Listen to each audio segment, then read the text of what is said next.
bro. Wow, we in there, bro. All right, shalom, shalom. Shalom. First and foremost, as always, we're going to give all honor, praise, and glory to YAHWAH, BAHASHAM, YAHAWASHI, RAWCHAA, HAQADASH. and double honor to the apostles and elders, the great millstone, who rule and teach well where we learned this truth from. And peace, mercy, and blessings to the hopeful elect that believe on this truth and sincerity. We the brothers from the GMS Cleveland branch come back through the spirit of power of YAHWAH with another live church. And Lord willing, let's be edified through the spirit. You know, we just going to get right to the scripture. You know, America, which is known as Babylon the Great, and many other code names in the scriptures, is predestined to be destroyed. Okay, and we see the downfall of America taking place, but the ultimate downfall will be when the missiles hit. And we out here blowing the trumpet. Brother, grab that. Joel 2. This is Joel 2:1. It says, blow ye the trumpet in Zion and sound an alarm in my holy mountain. The Lord said, blow ye the trumpet in Zion and sound an alarm in his holy mountain. The holy mountain, okay, is the nation of Israel. You know, the government of Israel. And the prophets, they the ones that's blowing the trumpet. Brother want to go to Numbers chapter 10, because the trumpet, okay, you got the trumpets for feast days, you know, for feasting, and then you got the trumpets which will be sounded along with an alarm for when it will be a war or a battle approaching. Numbers chapter 10. It's Numbers chapter 10, verse 1. Go to verse I think like 8. Numbers chapter 10, verse 8. And the sons of Aaron, the priests, shall blow with the trumpets, and they shall be to you for ordinance forever throughout your generations. And now here in these latter days, our whole nation is priests. You know, tell you that in Revelation 5th chapter, through Yahawah's sacrifice, the priesthood of Melchizedek is now established, which made our whole nation priests. Got it. Yeah, verse 9. Verse 9, it says, and if ye go to war in your land against the enemy that oppresseth you, which we are at war. I tell you in Ecclesiastes the 3rd chapter, how it's a time for love, you know, and a time of war. We at war. Why you think in the first casualty of war is the truth, which that's something that these devils were saying, because past week you had the WEF, which is one of their secret councils coming together, and one of their segments was titled Defending the Truth. Now when they say defending the truth, they talk about defending the lies and the deception that they have set up over the past hundreds of years. And how are they going to do that? In the form of, because you know, this the hopeful year of Jacob's trouble. And guess what?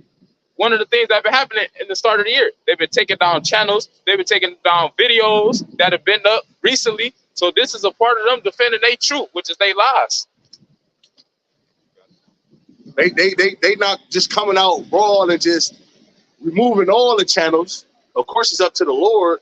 But if he could right now, he'd take down every Great Millstone channel that there is on the internet with one button. You know, but the truth still has to be declared, you know, until the Lord says so. But that's a war tactic on Esau Edom's behalf. These devils, you know, the wicked elite bankers of this world. That's a war tactic, because they got to make it seem like they justify, you know, and coming against us, coming against the Lord. I was gonna say this too, bro. And how you know that the brother is on point with what he said is because this devil will take your video down and then he'll send you some email saying, you know, sorry we had to, you know, take down your video because we were trying to keep YouTube a safe place, right? But then he'll leave a video up of some rap nigga with guns and speaking about how he just murdered a nigga, but he'll let that video get 100 million views. So that goes to show you who he's at war with. He's at war with the man of the Lord, the elect, the truth, the YAHWAH, which makes him the devil, because he opposes the will of God, you know? And just to go a little step further, then you go back to that scripture, you'll do a video on the Edomite exposing these devils, and your video get took down, but that same video that you was going into on your video don't get took down. Going back to what the brother was saying, the Lord, it's like Esau Edom is targeting the Lord through his men. Why? Because this is a war. Right, bro. Numbers chapter 10, verse 9. And if ye go to war in your land against the enemy that oppresseth you, then ye shall blow an alarm with the trumpets, and ye shall be remembered before the Lord your power, and ye shall be saved from your enemies. And that's exactly what we're doing. We're blowing the trumpet, sounding the alarm, letting our people know it's about to be famines, because that's another tactical war. You know, when you would besiege a city, you would stop the food from coming in and going out. So whatever substance that they may have, they just gonna have to survive off of that. Then after it's all gone, guess what? Because the famine is it's a scarcity of food. So once all the food go down, guess what? People gonna start starving to death. They're gonna be eating their kids and things like that. And another war tactic is them actually sending troops to come and get you. And if you don't want to submit and be carried away into their sea camps, they gonna gun you down. They're gonna be chopping people's heads off. So this is a war, and we've blown the alarm. I got this 1 Corinthians 14:7. It says, and even if things without life giving sound, whether pipe or harp, except they give a distinction in the sounds, how shall it be known what is piped or harp? Because you got the different instruments and they all got different sounds, you know. So if the pipe ain't got a different sound from a harp, how the hell would you know if it's a pipe or not? So if the sound of destruction sounded the same as peace, how would you know if you're in the time of destruction? And this is verse 8. It says, for if the trumpet give an uncertain sound, who shall prepare himself to the battle? See, if the trumpet giving uncertain sound, which going back to the sound of destruction, that's what you hear at the mouth of the prophets. Because you got some people saying it ain't gonna be a Jacob's trouble. Some people saying Jacob's trouble already passed and things like that. So that's them uncertain sounds. Right. You know, it's only one true trumpet that's supposed to be blowing. I got something just to back you up on the point, because the brother had mentioned that starvation is an act of war. It says the international humanitarian law or the laws of war prohibits the starvation of civilians as a method of warfare. So that was just going, and that's also a part of Esau's sword. Because, you know, when you mention sword, you think of, you know, the modern gun, you think of missiles, but, you know, ushering in a famine on civilians is also a part of Esau's sword. Because like we always mention, Revelations 12:12, where it says the devil coming down having great wrath because he knoweth that he had but a short time. That's part of that wrath. This is Jeremiah 28:8. The prophets that have been before me and before thee of old prophesied both against many countries and against great kingdoms of war and of evil and of pestilence. So that's something the prophets been doing. It's nothing new under the sun. Like the scripture says, he said the prophets that was been before me. So before Jeremiah, the prophets was prophesying against whatever kingdom was established. Okay, after Jeremiah, which is now in these latter days, the prophets is doing the same thing. It said of what? Of war, evil, pestilence. You got the new pestilence. That's the ex pestilence about to come about, and many other pestilence that's going to arise after that. Because when it's a lot of dead bodies, when the power get cut off and people can't flush their toilets, it's gonna be all type of plagues gonna go arouse from that. I don't want to say the word, the DISE's word, you know. It's gonna be a lot of it, and that's what the prophets been prophesying of. He said of war, evil, pestilence. Right, evil being a compound word, bad times. So the prophets been talking about the dangers that we're talking, you know, from the beginning, man. All, you know, this time we about to get ready and go into, bro. This is what this whole thing was about. You know what I'm saying? That's what this whole build-up was for. And like you said, you got Davos. You know, they got their witch. They got they witch on stage because they never presented one of their witches right in the eyes of the people as clear as day like that. As far as we, you know, as we can see, you know, they have it like in plain, I mean, and hidden and here and there, but she was clearly on stage. You know, trying to send up blessings or which really are curses, you know what I'm saying, on the left hand side, man. She was trying to, you know, fix their current, keep their current situation alive, if you will. And that's what Isaiah 47 is about. You know what I'm saying? Call upon those prognosticators and these, you know, sorcerers and all these different enchanters and see if they'll save you in that day. That was an example of that on stage, man. The nigga was desperate. He had his witch. He had to bring his witch on there, try to keep the people's minds diluted and shit. That's also another thing you would do when you about to go to battle. You will seek your power. Yeah, exactly. You know? And these devils, they power is what? The left hand spirit. So that's what you see happening. That's right. And on the right hand side, you see the elect seeking YAHWASHI to win this war. Right. That's like shit. Even when you talking about that World Economic Forum they had, a couple of elders did a lesson on it, and the damn lady was up there basically doing witchcraft in the midst of everybody, saying some little shit and then like kissing them all on the forehead. That's left-handed shit. You know what I'm saying? And it's right in front of you, especially with the shit they were going into. But I just wanted to make that point to you guys, Doc. So Hosea chapter 8, verse 1, it says, set the trumpet to thy mouth He shall come as an eagle against the house of the Lord, because they have transgressed my covenant and trespassed against my law.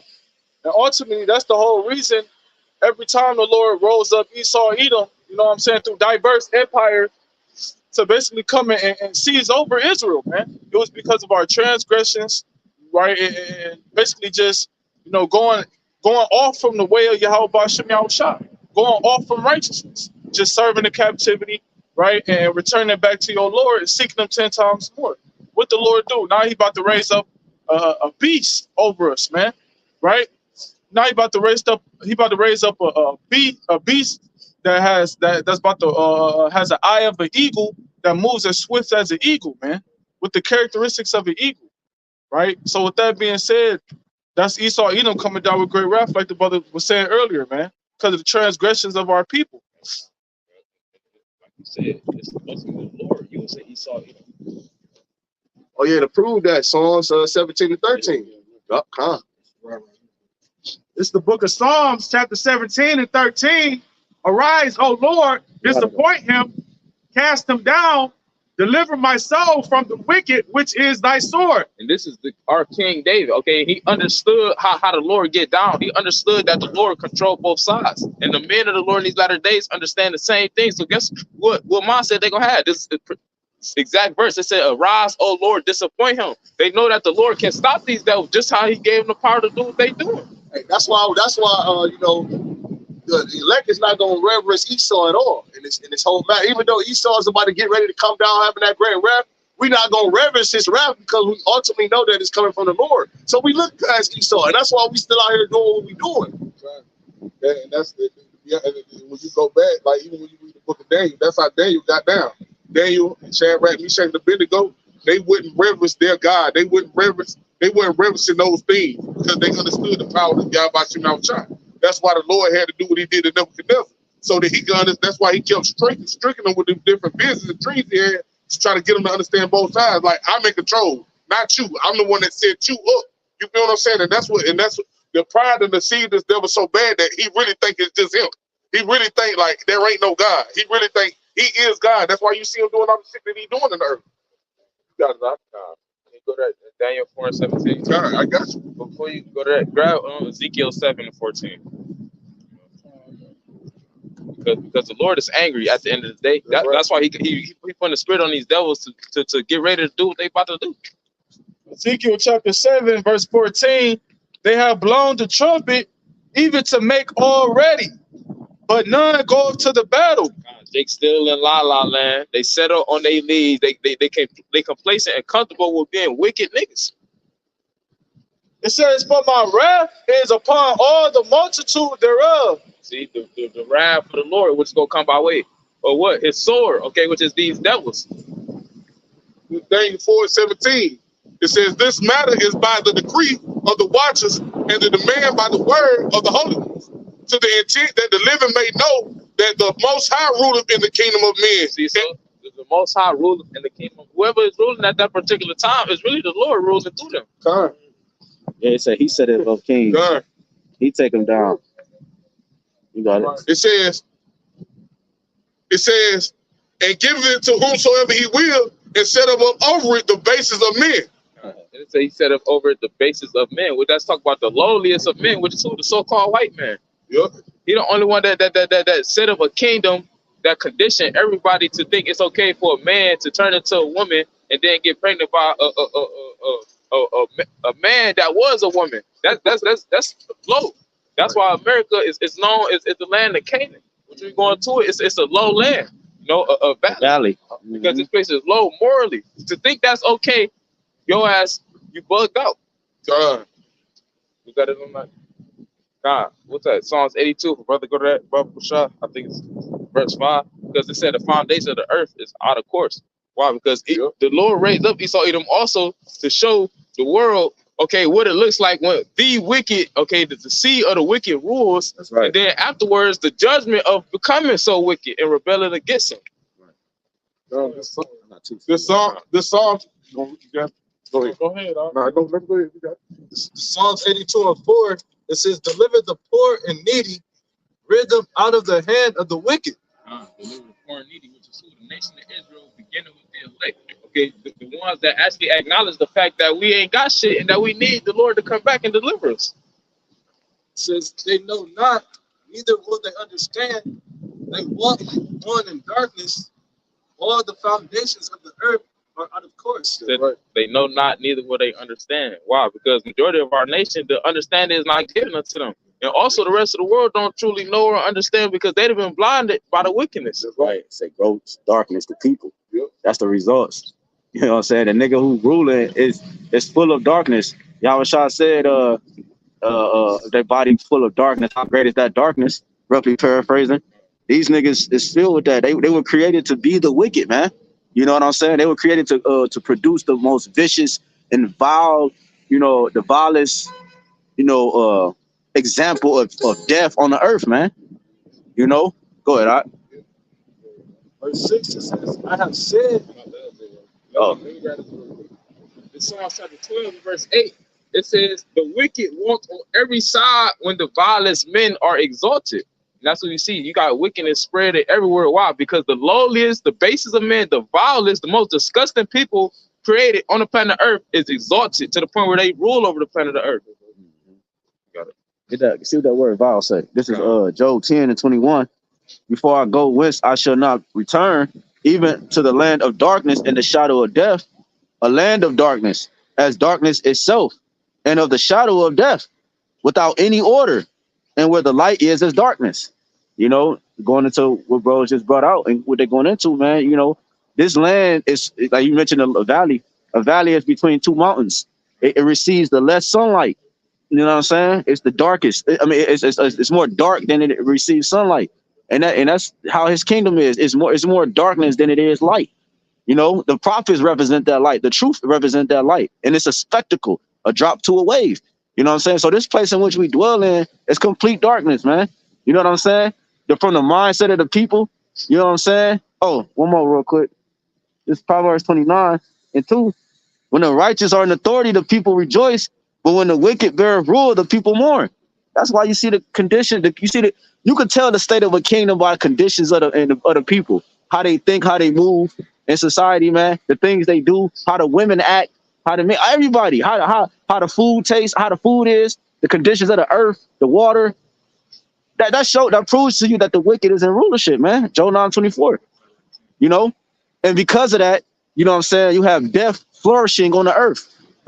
And so what the Father did was he put his prophets in place to stop death from actually consuming the earth, and that's what the prophet's job is. I forgot you had made a beautiful point earlier.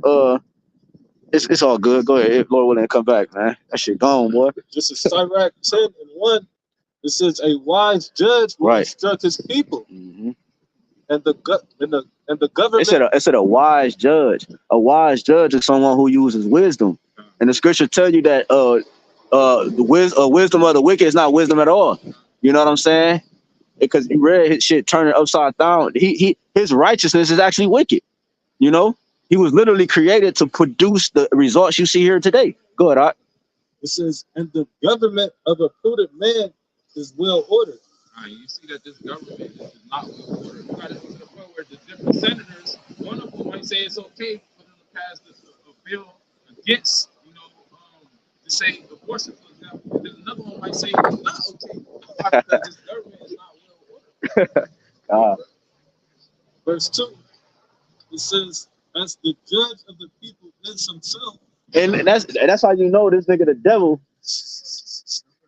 That's how you know this nigga the devil, like bro said, because you say it's not world order, right? He'll swear in on his on the Bible on his inauguration because he know this is the only order that exists. So if you follow this, he know it produces life. That's what order is. Order keeps things living and producing, reproducing, and so forth. Keep it going. Order. That's why you look at a machine. It has a belt. It has a oil got to go into it. It has a whole system in order for the machine to run. So he know this Bible is the only thing with order. Go ahead, Art. That's another point too. It's like how they vote against different things and show you they ain't on the same page within their own government and their system. You feel what I'm saying? Under the government of YAHWASHI, we all believe on the same thing. We work in unity. We work hand in hand. we believe on the same thing for the same goal, the same mission. This kingdom divided against itself. They divided against each other. You know what I'm saying? But I just wanted to make that point. Yeah, the people rebel against things they don't understand.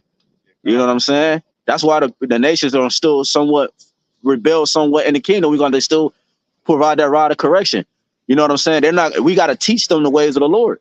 You know what I'm saying? That's why I say you that point you making right now. That's why I tell you they can say in 15 how they gonna not go in all hell really break loose. They're not gonna guard the governors of the place. Because why? Because they power gonna stand in their own hand. They're gonna be like, fuck what you talking about. We've been listening to you. That shit you were talking about ain't working. Nigga, I trust in myself now. Nigga, I'm gonna get it done on my own. Yeah, because they don't understand. They're not gonna understand why the system or what's going on in that time. They're not gonna understand why it's happening. Yeah, like you brother said, shit, like you said, that's that gross darkness. Yeah. They wanted out of way of understanding. They fell away. They didn't turn back. Mm-hmm. They were trying to come back to YAHWASHI outside. Because they don't understand the things that are taking place in the earth right now. They don't understand it now. This is the understanding. That's it. The prophets. That's why That's right.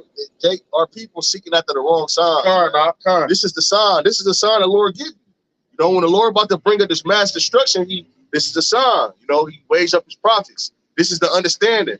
You know, but and it's so cold of the Lord that he hide it right in Jake. He puts it out there in Jake's face, but then he hides it at the same time. It's right here. You see it in plain sight. I got a quicker for you.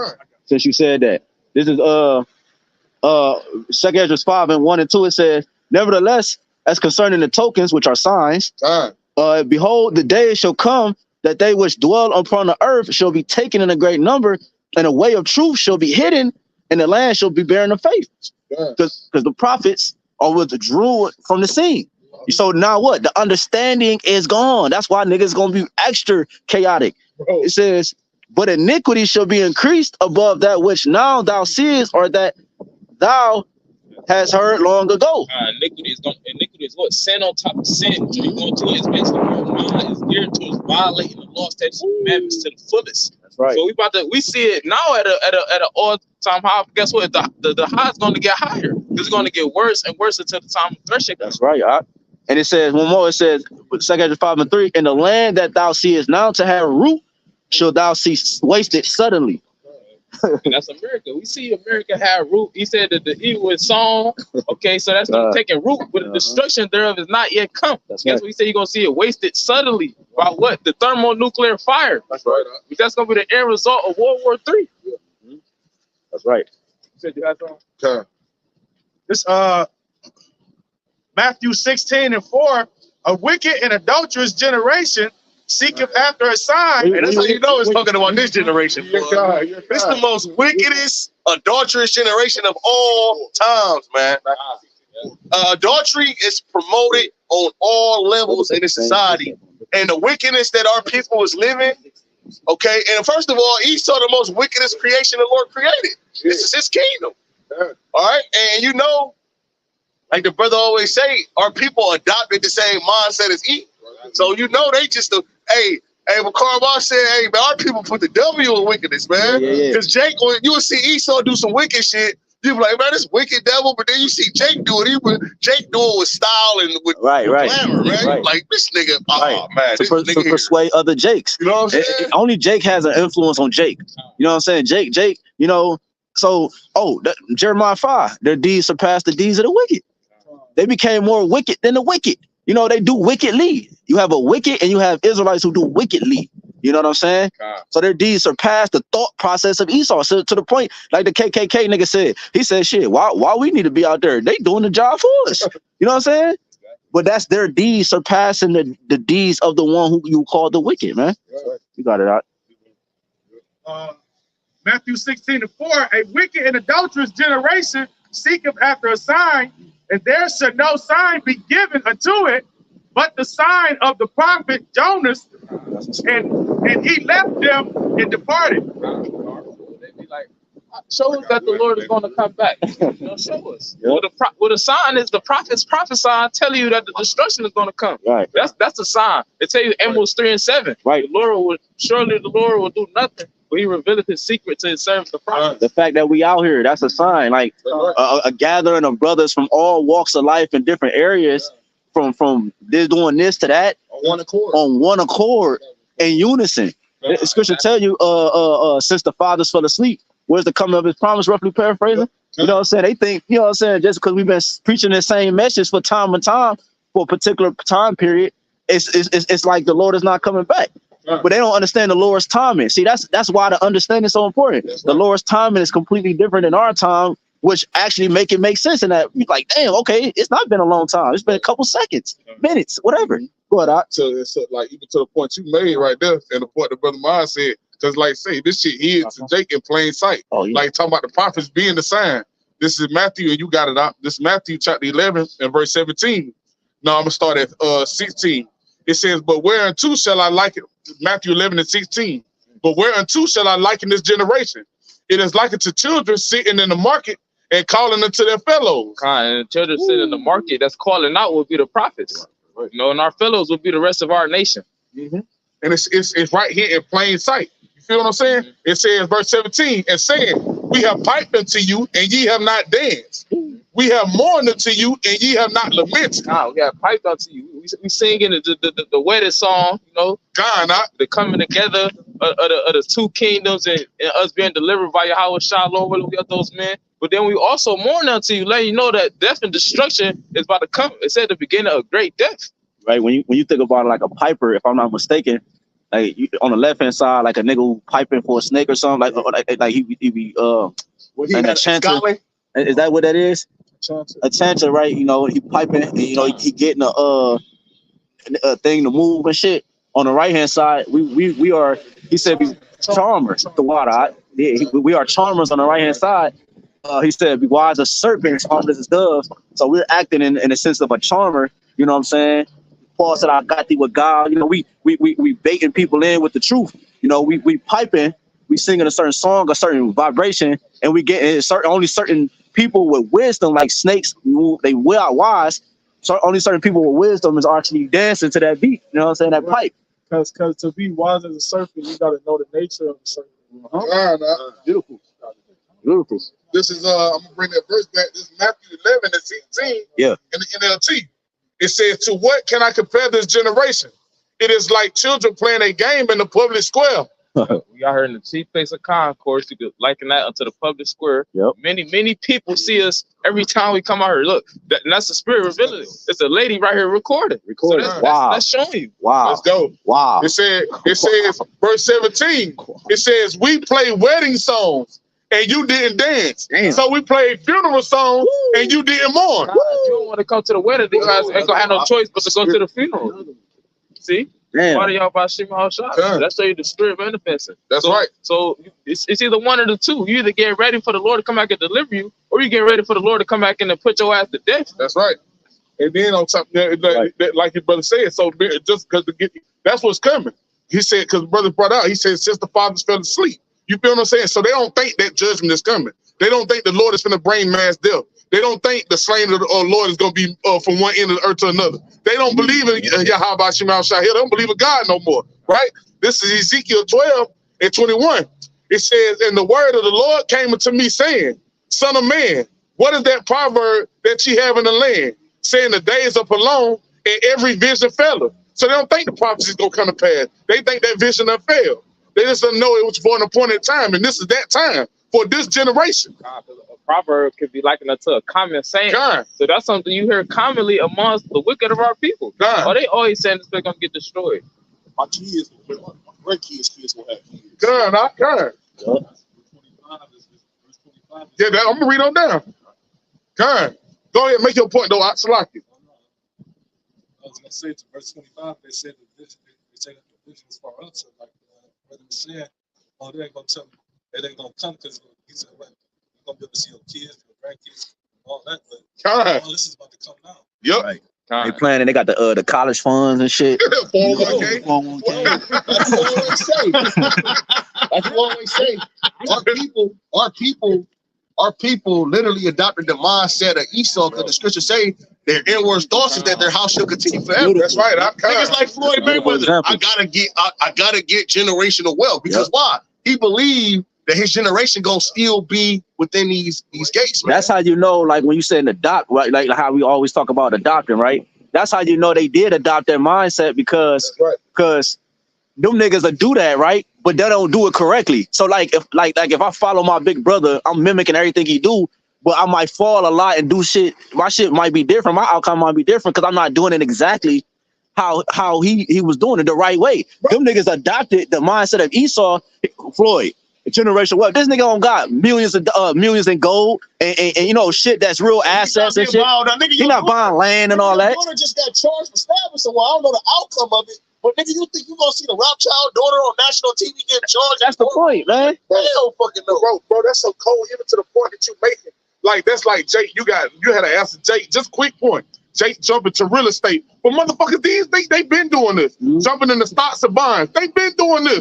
They grow up in that system. That's the shit that they teach them. They don't indoctrinate Jake with the shit in these schools. So they don't teach you about credit. They don't teach you how to handle money. They don't teach you none of that shit. So Jake be playing behind the motherfucking 8-ball. They don't even be understanding what's going on. By the time you be done jumped on to that shit, they already on to the next best thing. That's it. You getting the crumbs. That's it. But this is man's table. It says, it's verse 23. Ezekiel 12:23. It says, tell them therefore, thus saith the Lord power, I will make this proverb to cease. So that saying ain't gonna be no more. You know what I'm saying? With the things the Lord get ready to do on the earth, it's gonna be a new saying. It says, how the Lord gonna make it cease?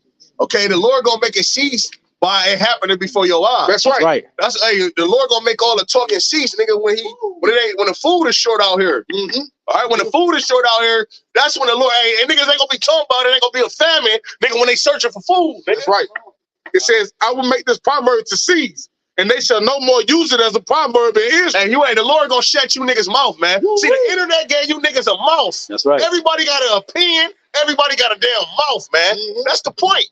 You know, when they open up the internet, man, now niggas got a lot to say, man. That's the spirit what Apostle McCall was just saying. That Apostle McCall was just going in on that shit. You got these motherfuckers really be some bitch ass niggas. But ever since they come out with this internet and the comment board, they able to type whatever and say whatever. Somebody that will see you will not say shit to your face, will never dare to open up his mouth to you. But now they got this internet thing. Not everybody, like you said, everybody got something. And guess what? The Lord said that every idle word, keyboard warrior. Every idle word that a man shall speak. Go ahead. You got it, bro. In Psalm chapter 12, verse 3, the Lord shall cut off all flattering lips and the tongue that speaketh proud things. Hey, guess what? The Lord's gonna cut it off, man. The scriptures say that every idle word that a man shall speak, they got to give an account to it. Nigga, that go for niggas. Every word you type, nigga, every word you think. See, that's the power of the Lord. He know your inward thoughts. So if you walk past and think some shit, the Lord got it. It's documented. That's what's so cold. It tell you in Isaiah that the Lord will magnify the law and make it honorable. So when Yahawashi was on the scene, he was trying to teach the people the spiritual aspects of the law. So to the point that if you even think about committing adultery with this woman, it's like you did the act. You see what I'm saying? So the Lord is putting a scope. All right, you putting a spotlight on the thoughts of the people, man. You can't hide, all right, in your thoughts no more. You know what I'm saying? You know what I'm saying? Because the Lord had a physical things to contribute to sacrificing. You can't hide, so niggas will run to their thoughts. Now you can't hide in your thoughts. You know what I'm saying? Now you know Yahawashi did away with all that, man. You know? Go ahead, Art. This is Wisdom of Solomon 1:6. It says, "For wisdom is a loving spirit and will not acquit a blasphemer of his words." To acquit somebody means to let them go, you know, as if they not guilty. Let's go. You know? For power is witness of his reigns, right, and a true beholder of his heart. Keep it second, every 16. And a hearer of his tongue. So it said, read that again, Bible. For Wisdom Solomon 1:6, it says, "For wisdom is a loving spirit, and will not acquit the blasphemer of his words." What's the part of blasphemy? Saying that the prophecy is not going to come to pass. So you basically saying that the Lord is a liar. Because we speaking the words of the Lord. So when you say they're not going to come to pass, you blaspheme the Lord. For Yahweh is witness of his reigns, and the true beholder of his heart, and the hearer of his tongue. Keep going all the way to verse 8. It says, "For the spirit of the Lord filleth the world, and that which containeth all things have knowledge of the voice." So the spirit of the Lord is everywhere. Which that's why you can't hide from the Lord. He see everything, he hear everything, he know everything. That's why they call him omnipotent, which is all powerful, and also omniscience, which is all knowing. Yeah, That's what Esau trying to obtain. yeah, it tell you in Wisdom of Solomon 12. I ain't gonna pull it, but Wisdom of Solomon 12:1. Thy incorruptible spirit is in all things. So his spirit is literally in everything. That's why his spirit gonna be in the missiles too. That's right. Go ahead, Art. Now, back in the okay, so like It says verse 8. It says, therefore he that speaketh. So since the Lord can see and know everything, go ahead. It says, therefore he that speaketh unrighteous things cannot be hid, neither shall vengeance when it punisheth pass by him. God, so you speaking against the man of the Lord, you on behalf of Esau, Edom, you switching up the doctrine, you speaking all these unrighteous things, you can't hide from the Lord. And when the vengeance come, it's not gonna pass by you. It's gonna stop at your door and visit you. that's right. This back in Ezekiel 12:23, it says, tell them therefore, thus saith the Lord, power, I will make this proverb to cease, and they shall no more use it as a proverb in Israel. But say it to them, the days are at hand, and the effect of every vision. For there shall no more be any vain vision, nor flattering divination within the house of Israel. Now he said the days are at hand, the effect of every vision. God. Okay, what's one of the visions? The famine of the word. That's We're right. speaking about them taking down channels and things like that. So guess what? That's showing you that we're approaching the famine of the word. You got the rumors of the wars, you know, in the missiles and things like that. So guess what? That's a effect. That's the effect of that vision coming into play as well. Hey, I want to say this too. I was reading this article, and they supposed to be trying to pass a bill sometime this year, going into how they're going to restrict certain things that you could purchase with your SNAP benefits. So here it is. You know, you go into the stores today. You know, Keisha, you know, and you know, Hosanna. They fill up the carts with junk food and shit. But they gonna pass this bill to where it's gonna be certain items you ain't gonna be able to purchase on your SNAP benefit, man, which is gonna be hell. All right, they gonna have signs on all these aisles. SNAP benefit approved. SNAP benefit approved. SNAP benefit approved. So you gonna go in that store and want a specific thing. I'm gonna go get these 32-ounce juicy Angus steaks, and it might not be SNAP or benefit approved. So now you gotta pay cash for that. Esau about to make it hard for you niggas, man. But cash gonna be obsolete. So the only way for you to obtain these things ultimately is gonna be for you to bow down and take the CHIP. Yep. And just because you take it don't mean you still gonna be able to have access to what you desire. Yep. You still got to meet the requirements. God, this is Ezekiel 12:25. It says, for I am the Lord, I will speak, and the word that I shall speak shall come to pass. It shall no more be prolonged. For in your days, O rebellious house, will I say the word, and will perform it, saith the Lord power. Like the brother said, it's going to act out right in before your face. Everything that the prophets have been prophesying from our apostles on to the men on down for all these many years is getting ready to be in your face. And it's getting ready to be acted out. And it's about to be played out in real time. That's why they said that proverb going to cease. You know what I'm saying? You're going to have to acknowledge how about YAHAWASHI. It says, again, the word of the Lord came unto me saying, son of man, behold, they of the house of Israel say the vision that he seeth is for many days to come. Hey, there it is. Because you would tell a person that, they'll say, yeah, we in the end. But see, our people don't doubt it. But they'll say, oh, that's too soon. Yeah. You know, that's too soon. Okay. Hey man, our grandkids gonna have kids. Yeah, that's it. But that go to show you they don't even care about their own generation. That's right. You don't care about correcting yourself so that you can pass it on down the line. That's right. If it was gonna happen. But the Lord said, what, man? Hey, it's a high time to awake out of sleep. Yep. When you go into high time, it's something that should have been done a long time ago, man. All right. So it said the high time to awake out of sleep. For now is our salvation nearer than what we believe, man. So we believe it's near, but it's even nearer than that, man. It says the vision that he seeth is for many days to come. Yeah, man. He talking about something that's gonna happen. Yep. Hey, look, man, I'll be rich by then, man. And old and die. No. Hey, guess what? Your kids ain't gonna grow old in this kingdom, man. You got little babies, little 5-year-olds, little 6-year-olds. They not gonna grow old in this kingdom, man. Sorry, buddy. And truthfully, they gonna get hit by missiles. Yep, that's right, bro. And it's so raw too, even to the point you making, the point the brother making. It's because boom. If you you say you see, even that means you got some form of belief in your mind. Okay, these things might happen, but it ain't gonna happen in my lifetime. So why would the fuck you take the time to correct the ones that you're gonna leave after you for that time to come in? Pass it on down. Yeah, you feel what I'm saying? Train up a child in the way they should go. Come on, right? So it says, and he prophesies of times that are far off. Therefore, saying to them, thus saith the Lord power, there shall none of my words be prolonged anymore. Guess what? The words that we speak is are the words of the Lord, man. And they ain't gonna be prolonged no more. God. Okay, hey, back in the 2nd chapter, man. It's a time. Hey, the brother mentioned Ecclesiastes, the 3rd chapter. It's a time and a place, man. See, Jake, when we talk about these things, Jake want to see it the next day. God. Jake want to see this the next. Hey, guess what, man? Hey, man, shit, man. The Lord about to get busy, man. That shit's stupid as fuck, bro, because life, everything Jake do in fucking life don't even tell you stuff happen right away. They got to work out. It takes a process. Yep. They want a job. It takes a process for promotions and different things. That's you right. want your kids. It's a process for them to grow. Marriage. Everything in fucking life, bro, shows you that it's a process to something. Yep. So when we tell you it's a process to this, they act like it's all, you know what I'm saying? Oh, Jake wait 2 weeks to get paid. yeah, like, come on, man. Jake All that shit, bro. Jake go through the urine test and all these different things Bro. to get a job.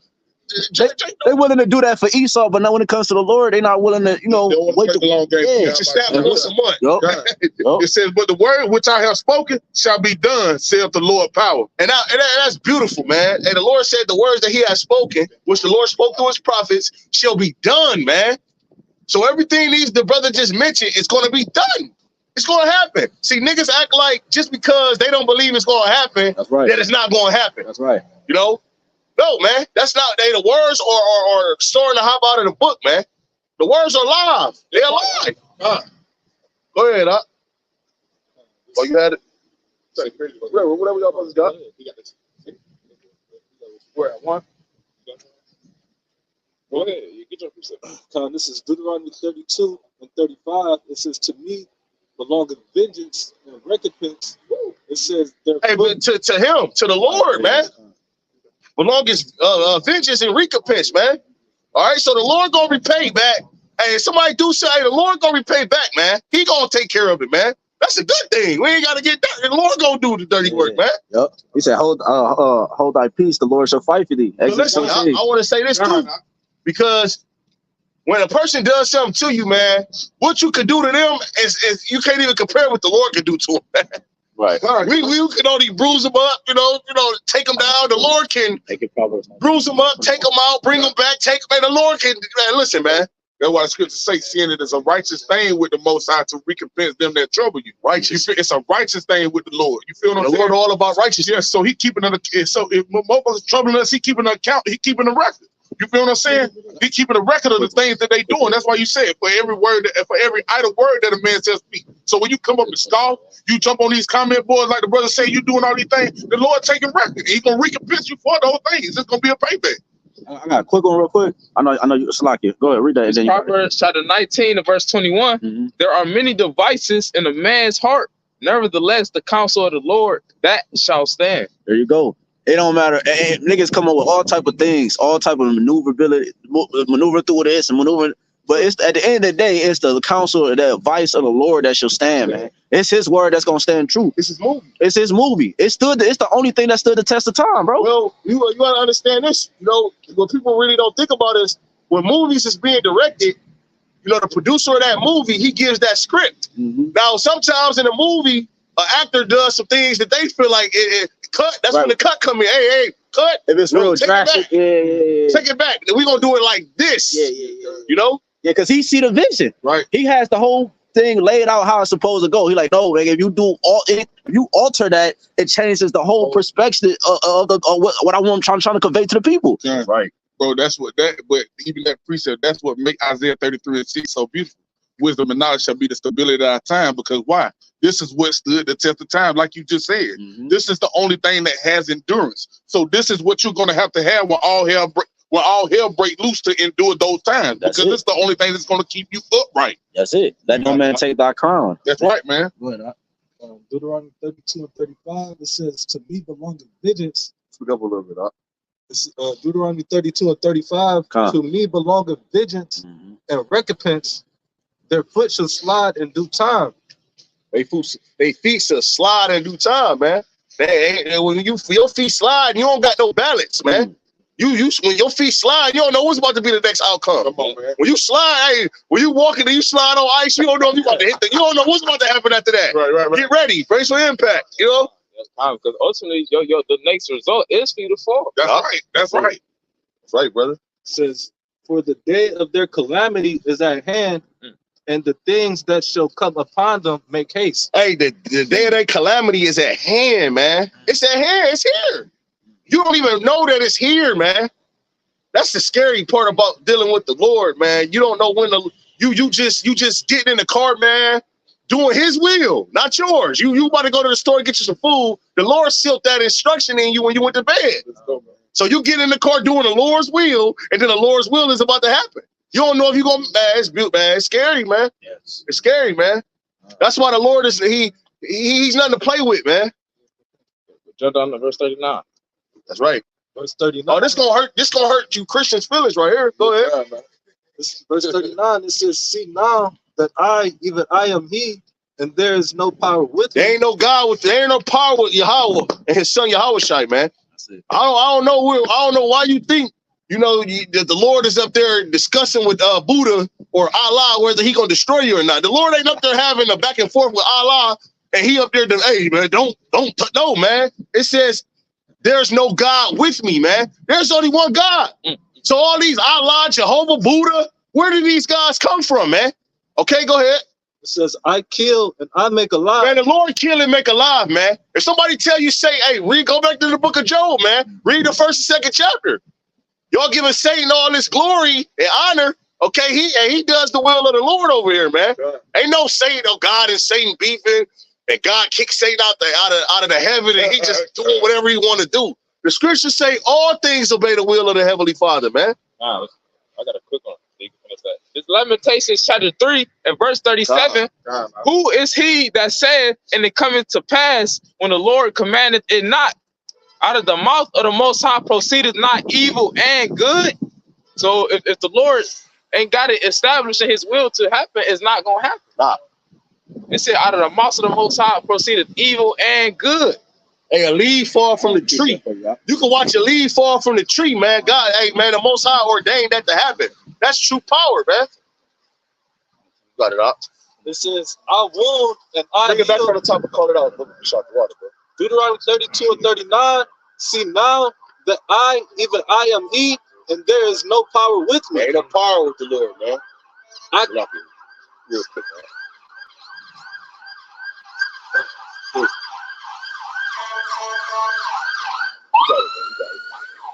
I kill and I make alive. Hey, the Lord kill and make alive, man. The Lord got so much control. When a man deal with a woman and she gets pregnant, man, that's the Lord sending the spirit back from the spiritual world, man. The Lord got that much control, man. You put your rod into a woman and you put that seed in her and she gets pregnant. The Lord controls that. You know, you want to know why you deal with a woman and you've been shooting the club up all this time and she ain't never getting pregnant? That's because the Lord ain't using her as the damn vessel to bring a spirit back from the spiritual realm, man. Go ahead. It says, I wound and I heal. Hey, nigga get shot, man, and he in the hospital making some meme on TikTok. I'm still alive. I'm still alive. Guess what, man? That's because of the Lord. Because if the Lord wanted you out of here, you would be out of here, man. If the Lord don't want you to walk again, ain't nothing physical therapy gonna do for you, man. Ain't nothing surgery gonna do for you, man. It says, neither is there any that can deliver out of my hand. And can't nobody deliver you out of the hands of YAHWASHI YAHWASHI. If this building catch on fire and the ambulance pull up and you out the window screaming, if the Lord don't want you to make it out of that building, you're not making it out of that building, man. What can man do against the Most High, man? Nothing. That was pretty much it on that. You got it, bro. It's 1 Kings 22 and 19. And he said, hear thou, therefore, the word of the Lord. Right, so that's the context. This is, he said, hear the word of the Lord. Go ahead. I saw the Lord sitting on his throne and all the hosts of heaven standing by him. Right, so it said all the hosts of heaven, right? Go ahead. On his right hand and on his left. So you have a host that sits on the right-hand side, and you have host that's on the left-hand side. The righteous angels that produce, you know, the fruit and the righteous things of life in the earth, and then you have death angels and the ones that participate in, you know, the judgments on the earth in particular ways, man. Death, you know, Hashatan, Satan, right? He's on the left-hand side. Go ahead, Verse 20. Demons, right? Evil spirits. And the Lord said, who shall persuade Ahab that he may go up and fall at Ramoth Gilead? Gilead, and one said on this matter, and another said on that matter. So they started to converse between each other. All right. Right, go ahead. Yeah, because ultimately the Lord, his mind was set on bringing judgment upon Ahab. So he's Right. like, basically, who's going to help me do this? Showing you that he can control the both sides. Because what this is this is the council. This is the council that happens in the heavens, right? The Lord control it, but he also has a system in place, right? You have I'm gonna use a president, even though he's not the top, but I'm gonna use the president. You have a president, but you have men under him, and the president or a judge, right? A judge, you have what's the shit called? The people on the side, jury. You have a jury, but they don't. The judge makes the final decision, even though the jury converse amongst themselves. So you have a council in the heavens, right? They get that from the scriptures. Go ahead, I. 1 Kings 22 and 21, and there came forth a spirit and stood before the Lord. So they had conversed, and then the spirit stood forth. Go ahead, it walked before the Lord. Go ahead. And said, I will persuade him. He said, I'll do it. Verse 22, and the Lord said unto him, wherewith? Just like we have a meeting amongst brothers. You have heads and you have, younger brothers and so forth. The brothers can, hey, who would, go take the elder to the airport? Oh, I'll do it. That's the same thing we do that because it comes from the heavens. Go ahead, all right? And he said, I will go forth, and I will be a lying spirit in the mouth of all his prophets. So he said, I'll be a lying spirit. So look, I'm gonna be a lying spirit, man. I'm gonna go confound the tongue of his prophets, man. Go ahead, all right? And prevail also go forth and do so. Woo! And then the Lord said, what? He didn't say, hold on now. What you mean? He said, you're gonna prevail and go do so. He said, not only am I, that's where it came. The Lord said, go ahead. He told the spirit to go ahead, and then he's going to succeed at it, man. Go ahead, all right? Hey, real quick, that remind me of when the Lord told Moses and Aaron to go back to Egypt. He said, look, I'm on that hard Pharaoh's heart. Yeah. So before you go, just know you ain't going to succeed the first couple times because I'm a hard Pharaoh's heart. Man. So you were thinking, your mind, like, why would I keep going there? Yeah. But it's all for a reason, man. It's like he told Ezra, he said, dude, I love the people more than me, because he couldn't understand and grasp the concept of why we got to go through these conditions Like, just to get to this point. But it's a reason. The Lord's thoughts is so intricate. He's saying his thoughts are not our thoughts. These are his ways, our ways. Man. He's on a whole nother level, man. Playing field, man. And it all makes sense at the end of the day, man. You know what I'm saying? It all makes sense. Like, even now, you might go through a particular thing and you be like, damn, man, why the Lord do that? But then out the end of it, you be like, oh, that's why. Bro. Because at the end of the day, it all makes sense. Because God is perfect. The Lord don't make mistakes. It's all perfect. So perfection means that everything had to add up. Go ahead, all right? 1 Kings 22 and 23, and therefore, behold, the Lord hath put forth a lying spirit in the mouth. What did it say? It said, therefore the Lord. But it just said, I will do it. He said, I'll do it. I'll be a lying spirit. But then it said, it came back and said, the Lord put a lying spirit. Because the Lord who gave the charge, man. It ain't the spirit. It's even the Lord that put the spirit on, that put the thought in that spirit to even come forth and say what he said. Right? The Lord is far out, man. Go ahead, all right? 1 Kings 22 and 23. Now, therefore, behold, the Lord hath put a lying spirit in the mouth of all these thy prophets, and the Lord has spoken evil concerning thee. Woo! The Lord has spoken evil concerning thee, man. The Lord brought these plagues, these pestilence, all right, death and destruction upon thee, man. All right, and he sent his men out to execute the charge, man. The Lord is in full control of all the whole spectrum of what you see. You know what I'm saying? From even the elements falling from the sky, the snow, rain, the Lord. Well, how do you know that? Was it Elijah who prayed for the Lord to hold back the rain? And he held back the rain. So the Lord is in control of the rain and everything, man. What? Y'all got something? Was it more of that? Is it in that? All right. Salaki.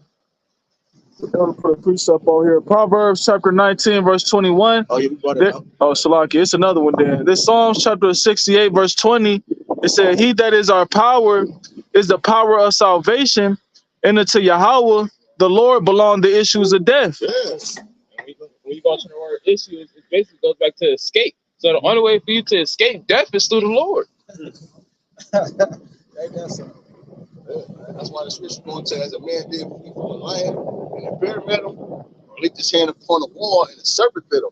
And that's the power of the Lord, man. The Lord can have you escape the most powerfulest thing in the world, and then he gets you by the most simplest thing in the world. The most. I always think about the crocodile hunter, man. That nigga wrestled all the damn alligators, all the damn crocodiles, but his ass got taken out by a damn stingray, man. The Lord said, nigga in the water is nothing. The stingray can't do nothing with me. The Lord got your ass stung, man. They got you took out of here, man. And you done did all this. That's why I'm saying, man, the Lord is powerful, man. Bro, remember y'all made me think about the apostles when they was with YAHAWASHI in the sea, and he controlled the sea. They said, what manner of man is this, man? What type of man is this? He controlled this. He told the sea, you know what I'm saying, to do what it need to do. And that's what, bro, that's why, because he endowed with the power of Yahweh, man. The Father is the one who gave the charge, man, who allowed these things to happen, who could control the wind from blowing hard and all at the same time keep it calm. Remember when Jonah was on the ship, they like, hold on, nigga, you gotta get up off. This your God that's doing this, nigga. You gotta get up off this ship, nigga. Y'all ever sat in front of the waves, just looking at the waves when it was kind of like moving fast? That's just some scary shit. I was scared as hell, man. Did it? And then the scripture going to how, you know, when the waves roar and they hit the sand, that point that they hit the sand, the Lord pinpoint that accurate spot. Yep. Where that water is not gonna pass over that Pacific, man. That's power. That's true power, man. Brother, grab that real quick. That's Proverbs 8. That's dealing with the power of the Lord, man. He said, you know, he talked about, you know, wisdom. Go ahead, if somebody got it. Butcher. Right, because the Lord deliverance, right? The way the Lord deliver you, it adds more fear, you know, into you, and ultimately what's gonna do is gonna make you praise the Lord even more. So everything that the Lord do, from his judgments even to his deliverance, is to glorify his name even more. Well, it's told too, like that point you did, that point alone you made, because you know, the brother, we were talking last time we were together, we were talking about the Daniel movie, and I watched it, but I went and watched it again, and you could just imagine, you know what I'm saying, like when Daniel was thrown into the lion's den, like, you know what I'm saying, him, because he got in the movie, like he see the lions, and him actually like having a little fear, because you standing in the midst of lions, but he prayed. You feel what I'm saying? In the midst of him fearing, he understand, like, it's the Lord that's got me here, so I gotta pray. You feel me? He prayed to the same power that put him in the situation. The power he prayed to is the power that delivered him from the situation. You know what I'm saying? He shut the mouths of those lions. You feel what I'm saying? So that's what we're trying to tell Jake. The one that's getting ready to bring that fear in the nation upon the world, these plagues, these different judgments, that's the one that's bringing the judgment is the only one that can save you from the judgment. Now, ain't that something? Right. Beautiful point. Read this out real quick. This is Proverbs 8:27. It says, when he prepared the heavens, I was there. Talking about wisdom. God. Which is Yahawashi, you know, the spirit. He set the compass upon the face of the depth. Right? But he gave everything sense of direction. You know what I'm saying? He gave everything an order. What? When he established the clouds above, when he strengthened the fountains. Right. The Lord has a whole system. You think about the clouds, the water. They teach you that in Esau's education, his school. They know about the precipitation, the cycle, how the water go in the air, then it come back down, and all the whole. No, the Lord has a whole system within the system. Go ahead. It says, when he strengthened the fountains of the deep, when he gave to the sea his decree. Right, he strengthened the fountains of the deep and gave the sea his decree. Right? Go ahead.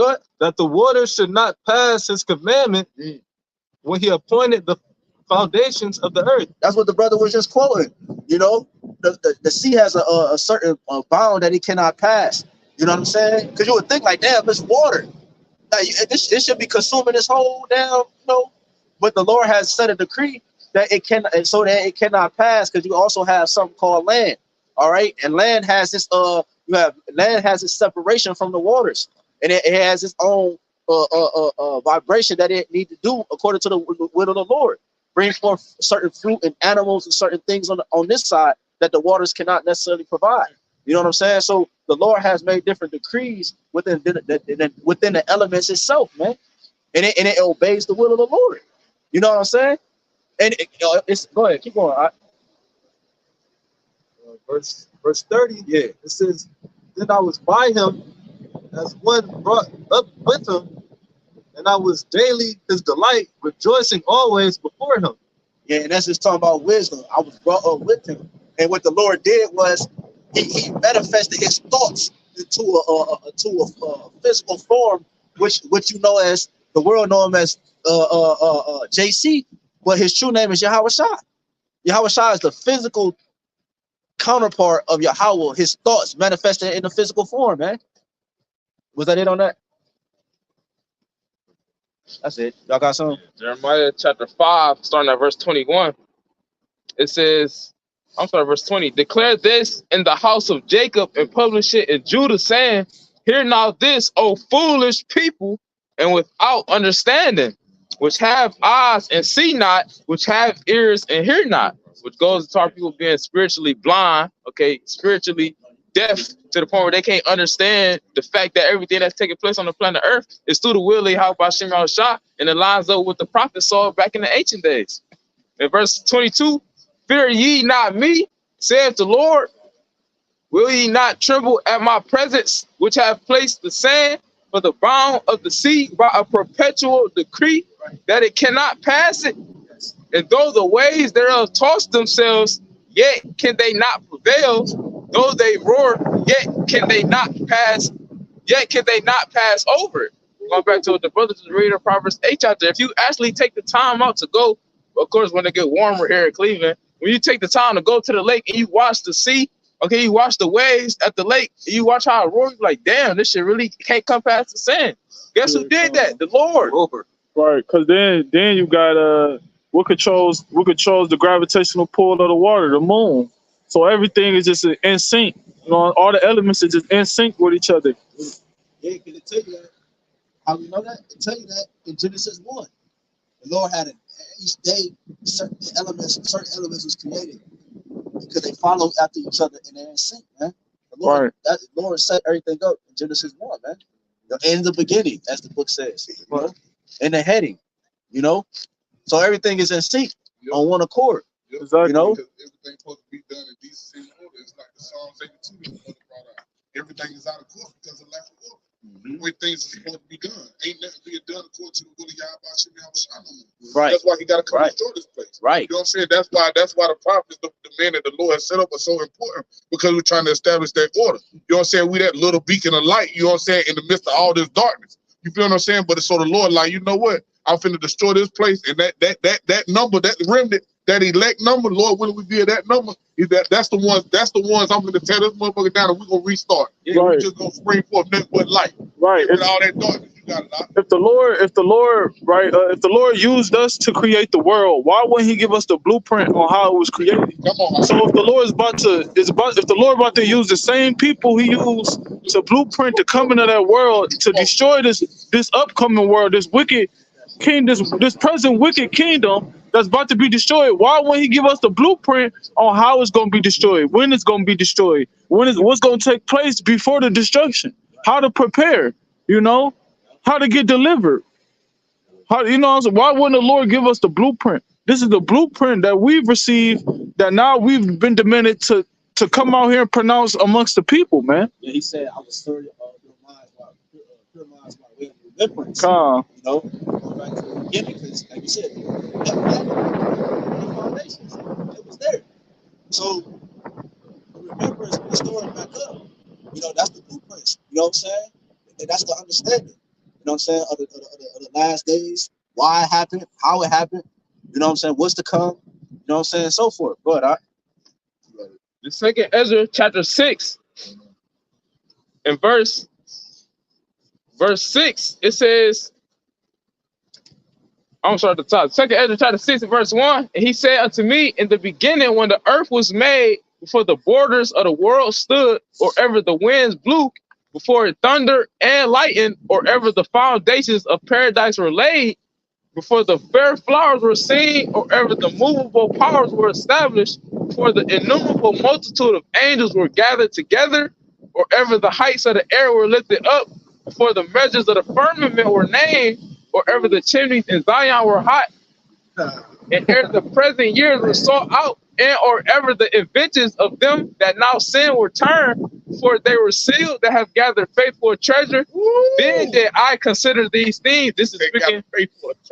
This is the Lord speaking. It says, then did I consider these things, and they all were made through me alone, and through none other. By me also they shall be ended, and by none other. Yeah, like y'all just talking about that. The Lord started, and He gonna end it. You know what I'm saying? He gonna finish it. He tell you, YAHWASHI. Prove it real quick. Revelation 22 real quick.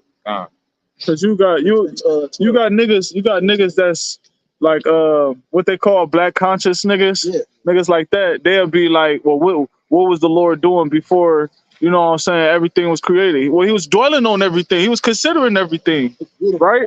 You got to remember how long of a process it took for us to fall, for us to be sons of God, then fall, then to reach this point, right? Well, the Lord dwelt on all that before it became, you know what I'm saying, actually played out. That goes back to what I was saying earlier about that's perfection. That's what's required when perfection is in the midst. Exactly. It's a process, and it's a certain type of process in order for perfection to actually uphold to His name. Hey, even when you creating a move, anything that you creating, it's gonna be a process, man. Because you really gotta think upon these things. Because when you rush and do things, perfection don't come out of somebody rushing and do something, man. Right. You know, like this, right? They start. This is an empty land mass right here. You know, you'll see a nigga walk up with a clipboard. They'll be walking around it. They'll be looking at it. They'll be testing the soil to see if the soil's strong enough to hold a building upon it. It's a whole process. And this building, a year later, you might just see the metal sticking out, knowing that they want to build something. But the whole process take 2 or 3 years. You think this process of building it? Esau built this society up with a process, man. So we talking about the creation of all things. You know that was a long process. So if you look to the point that Brother Samari made me think about the, I think it was some guy you posted like a gold bowl in the chat. You know what I'm saying? And so you sit there when you think about it, like, because like this is supposed to be the year of Jacob's trouble. That's what's gonna break a lot of Jake. You feel what I'm saying? But it's a process. Like Brother said, it's a process. It took a process to get to that point. So it's gonna be a process up until the time that we get delivered to the chairs, beam up the elect. That Lord willing we be them. And that's gonna be the time of purifying the ones that truly serve YAHWASHI. And to the point the brother making to make me think of this precept, this Sirach 2 and 5. It says, for gold is tried in the fire. That's a process. You feel what I'm saying? Because like I said, brothers that's in the know in the chat, you know what I'm saying? What Thumb Yai posted, that bowl, but it was a process that bowl went through before it was just this beautiful gold looking bowl. Even because the fire has to reach a certain point before you can start to mold the gold. Yeah, a certain temperature before you can even start to mold it to your liking.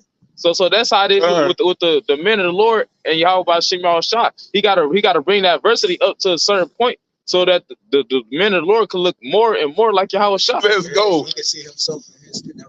He can see himself in the gold. YAHWASHI can see himself in it. You know what I'm saying? Gold ain't, bro, when you know, gold is called fine gold once it's done in its purification. Right? Once it's completely done, now it becomes fine gold. YAHWASHI wants to see himself in you. That's that Ezekiel 9:4. Gold ain't taken out until it's done, bro. Until we are done with our process, that's when the Lord will take us from this condition, bro. That's right. We're not done, man. It's more work to be done, man. Bringing it back to the top, it says, for gold is tried in the fire, and acceptable men in the furnace of adversity.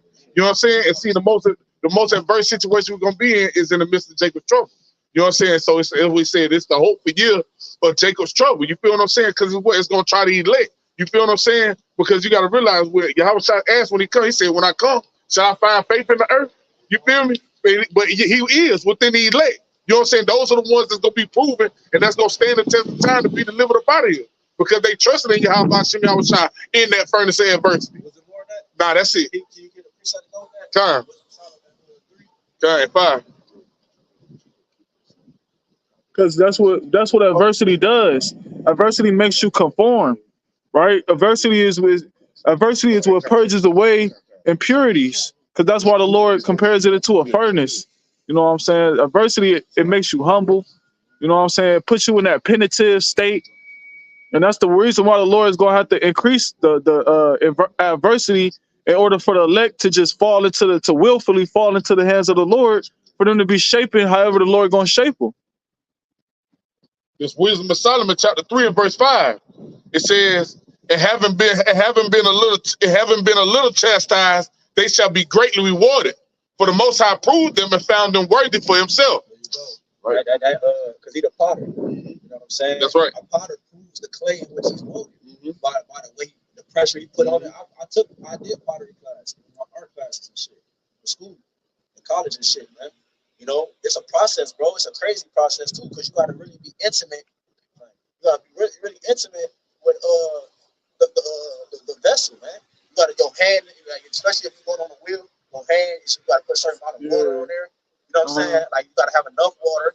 You got to wield it. You know what I'm saying? If you want to make it thin at the top, you got to hold it a specific way.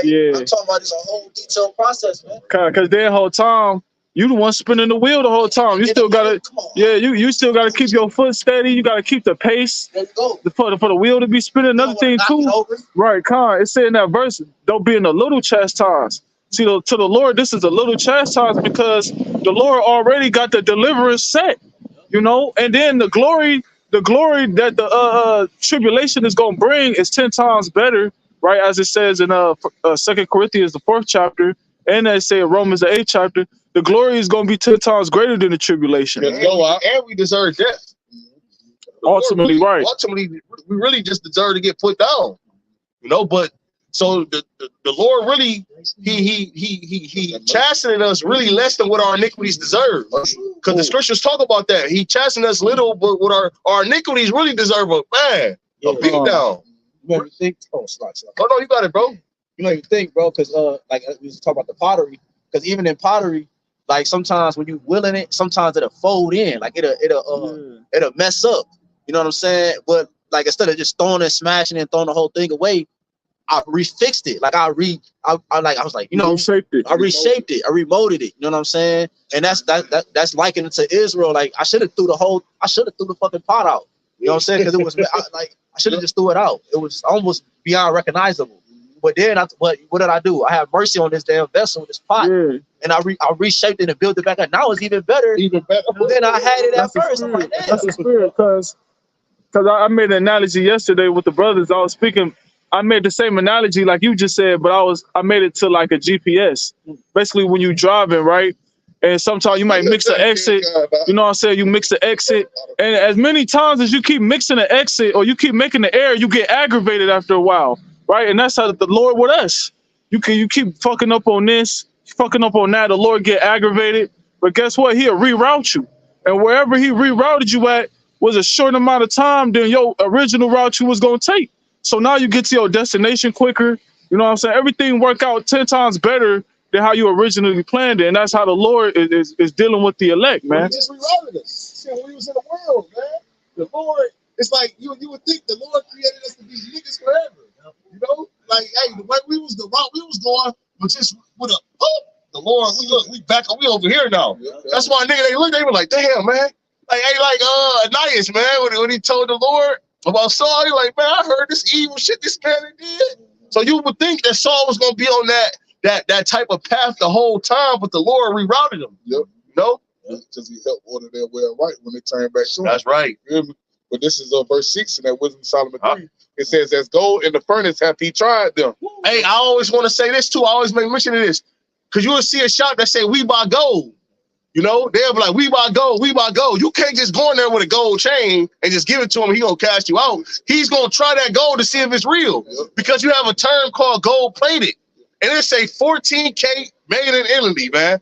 Hey, you will see a nigga at the gas station, man. I got these gold chains, youngster, man. Look, man, they go for 500, man. But just go ahead and give me $20, man. I'm trying to get some gas from out of town, man. I got these. Just give me enough. No, man. You got to try that gold to see if it's real. Verse 6 again for the top, Wisdom of Solomon 3. It says, as gold in the furnace hath He tried them and received them as a burnt offering. All right. So us going through this hell and affliction, but not only going through it, but enduring it, right? And overcoming these different things and growing. This is an offering to, to Yahawah BAHASHAM YAHAWASHI, man. You know what I'm saying? It's a quick precept, elder from Memphis. This is Proverbs 25:4. Take away the dross from the silver, and there shall come forth a vessel for the finer. And who is the final? Who is the refiner? Yahweh BAHASHAM Yahawashi. He's the refiner. He's the one who's basically taking us in and out the fire. He's the one turning up the fire, turning it down, right? He's the one who has the eye to see when we're finished to take us out. Yup, that's right, bro. I got Because you got to know when to take it out and how long to keep it in for. That's another Right? process. And the Lord know that process. Yes, You know? yes, bro. We don't know, you know what I'm saying? Yeah, because when you mining, when you go into like when you watch a documentary on like when you mining gold, like what people don't realize is that when you etching into the earth, it's mixed with other elements. So you have to separate those elements from each other.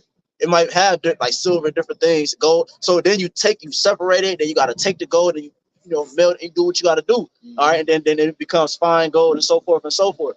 So but the point is that because it said the dross out of the silver, right?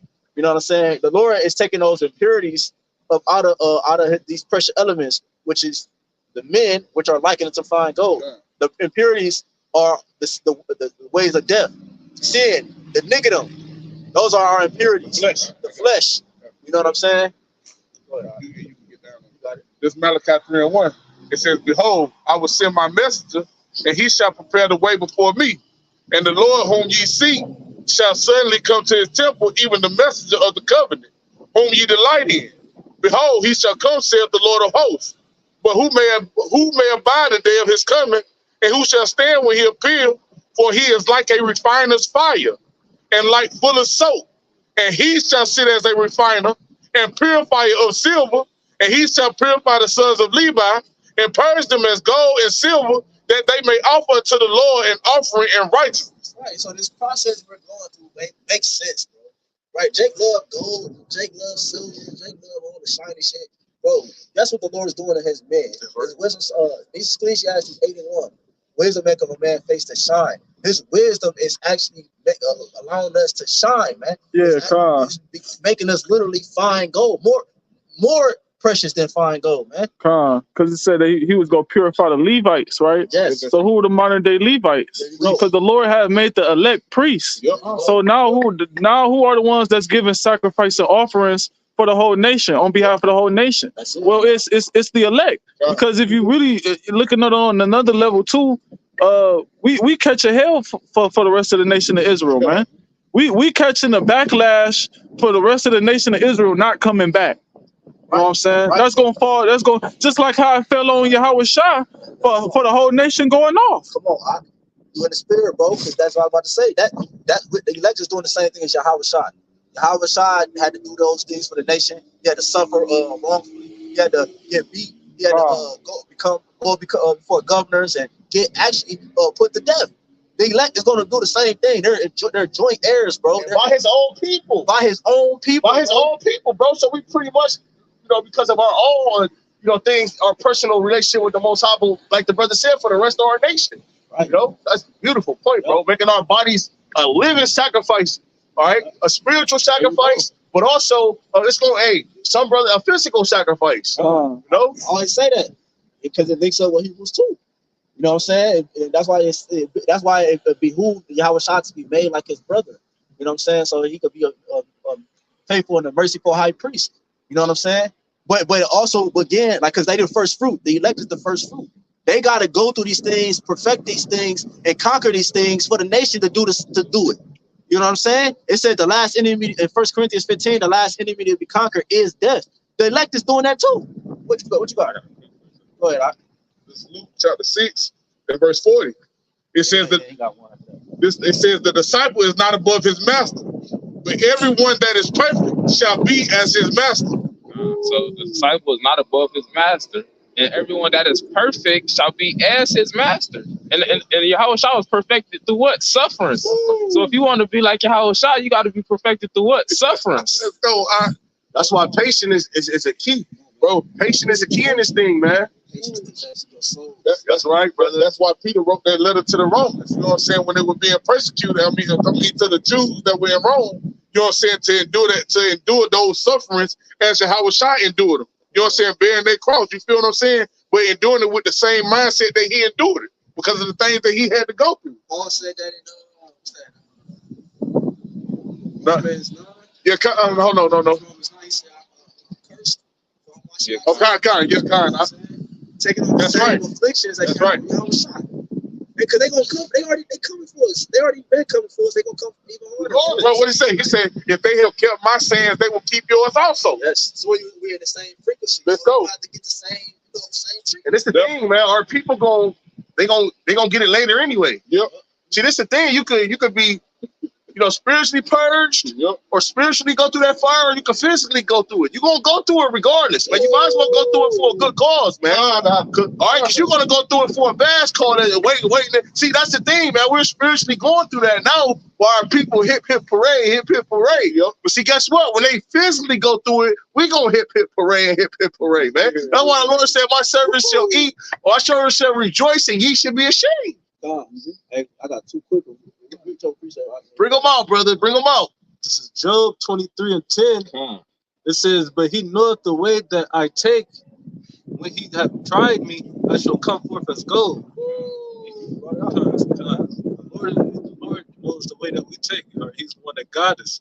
He's the one that's purifying us. Which means he's putting us through that so that we can come out as gold. He's not sitting back hoping. He knows he's gonna do whatever he gotta do to make us come out as gold, man. Only he know. Hey, like I said, that's why the scripture say he don't put you through nothing that you ain't able to handle. The Lord he gonna put you through enough. Everybody gonna go through different things, man. In this walk, man. This brother might have to go through way more so he can become gold. I might have to go through way less to become gold. Only the Lord knows, man. Yeah, because you gotta remember, bro, that's why reincarnation is so important too. Because you got brothers that you might have did way more in your past life than the other. So it's like everything it makes sense. You might not have the need to. Why you think they say like Enoch was translated in different? You think he wasn't in the past life doing other? Bro, listen. The point is that each vessel is going to fulfill their measure. You know what I'm saying? Whether it's less or more, they're going to fulfill their measure in each incarnation. You see what I'm saying? So this brother might have to go through more this time than last time. See what I'm saying? Just to finish out the perfected state of him. Bro, and then let you know you're going to be in those cities, and it's going to get hard. It's going to get hard. Because what YAHWAH do in the Garden of Gethsemane, he prayed and asked if the cup could let it pass from him. But he had to drink that cup to the full. So what? So that he can reach that perfected state that you talk about. You feel what I'm saying? So it ain't nothing that even when it get the hardest, we're going to have to still remain in that faith and still endure what we got to endure to reach that perfected state. It ain't going to be nothing you can do to duck your lot and what you got to fulfill in your lot. He told Daniel to stand in your lot until the end of the days. You know what I'm saying? So we standing in our lot, and it's going to have to be what it is, man. But was there more than that? I'm sorry. If they got a saying in the world called "take it as a compliment." When you go into the etymology of the word compliment, is that which fills up or complete.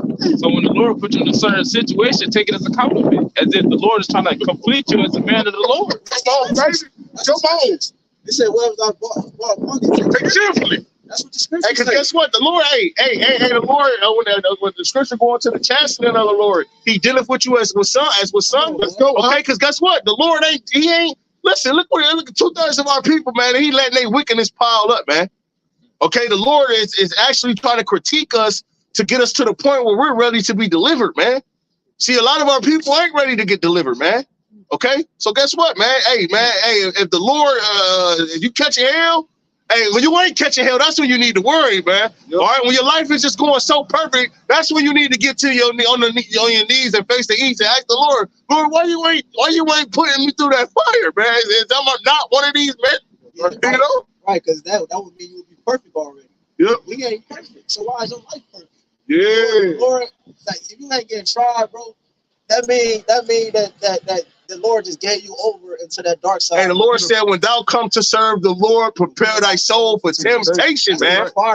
That's what comes with the program, man. Temptation. You're going to be tempted. Yep. And then the scripture say, set thy heart aright, which means, look, man, in your mind, you got to understand and know, when you coming to serve YAHWASHI, YAHWASHI, you about to catch some hell, man. Yeah, we got something called that's coming up, right? Called the hour of temptation. It's a whole.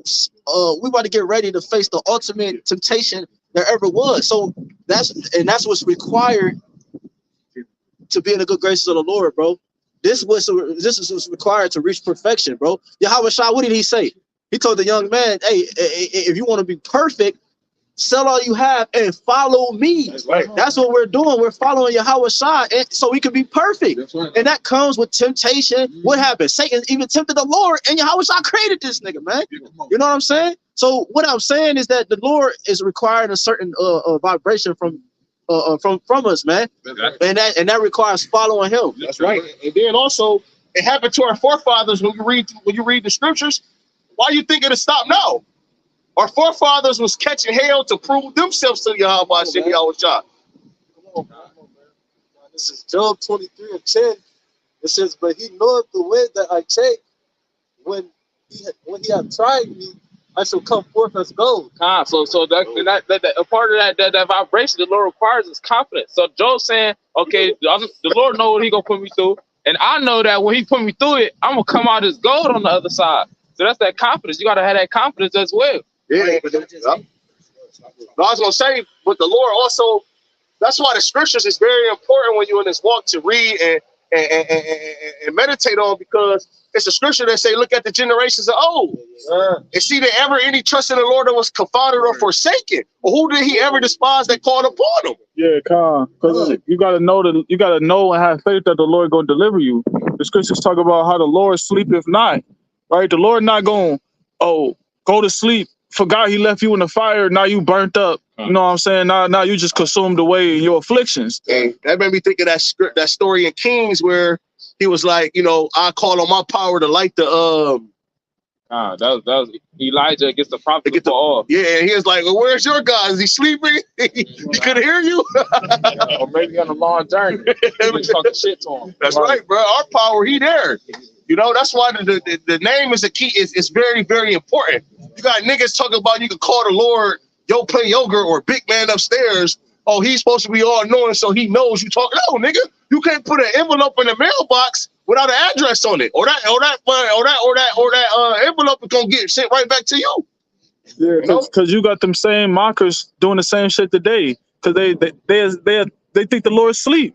Because we talking about how the Lord gonna deliver us, right, through Jacob's trouble, through ICMB missiles, through all of these atrocities that we preaching that our people that these things gonna come. Where they like, well, nigga, how you gonna get delivered? You talking all this shit?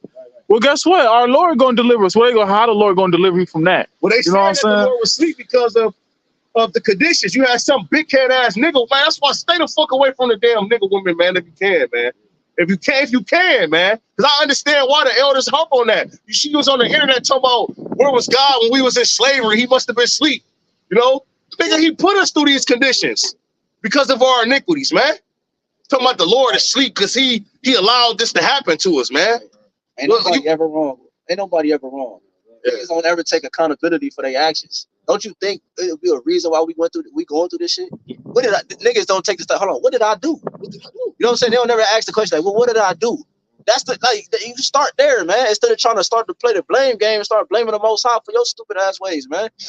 They blame the Lord for everything, man. It's the Lord's fault, and they have this anger and this grudge towards the Most High. Well, guess what? If you still got that anger and grudge towards the Most High, and the time to come, man, your ass gonna get put down out here, man.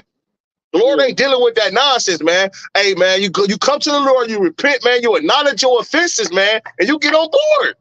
That's the only way, man. Ain't no other way, man. I'm gonna be mad at the Lord forever. Well, guess what, man? Be mad at the Lord forever, man. Your ass is gonna be blasted. Your ass gonna get blasted. Be mad at your damn self, man. The people don't have there's no self-accountability. Hey, the scripture's going to your sins that you committed in your past life, man. You got to think upon those things. Not only the things we did in this lifetime, but the things we did in our past life, man.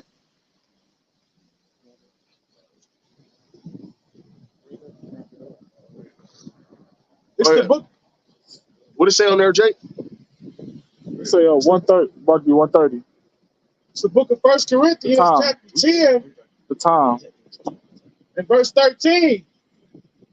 There have no temptation taking you, but such as is common to man. Right. The things that the Lord put us through and the things that we be tempted by is coming.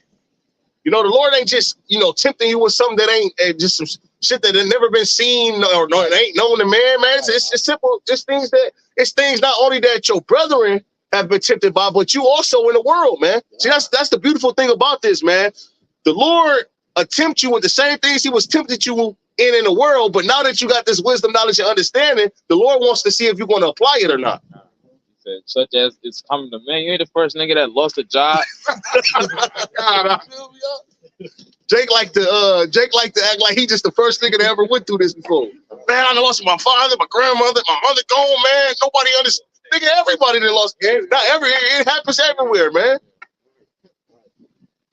1 Corinthians 10 and 13. That's right. There have no temptation taking you, but such as common to man. But the Most High is faithful. And I'm gonna say this: sometimes them temptations may take you.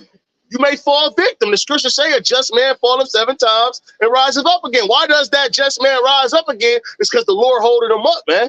So yeah, you might get taken by the same thing your brother got taken by. Right? Go ahead.